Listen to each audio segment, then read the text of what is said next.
Si leéis los poemas de este libro, veréis, los que conozcáis un poquito a Conchi, que en cada uno hay un trocito de ella.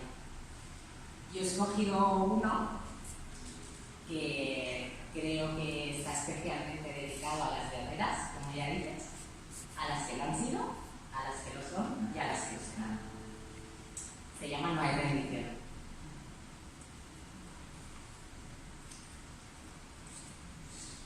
Sentí el frío y mordió el miedo, y solo quise oír el silencio. Quise callar para un segundito y solo se oyó el soplo del viento. Aprendí a tragar a solas mis lágrimas y todas las noches se hicieron amargas. Noches de pena y soledad absoluta, como una prisión, vacía y absurda. Todo ocurrió a lo largo del tiempo. Tiempo mordaz de lúgubre sueño, de noches tristes, de internos lamentos que parecían hacerse eternos. Y cuando más perdida creí estar, sacudí la pena y saqué la rabia. Grité con furia y firme palabra.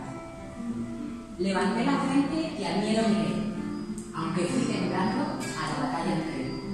Y mi voz interna con furia gritó: sacaré las garras, no hay rendición. Gané la batalla y al miedo vencí. Hoy al recordarlo me hizo pensar en ti. No te detengas, sigue luchando.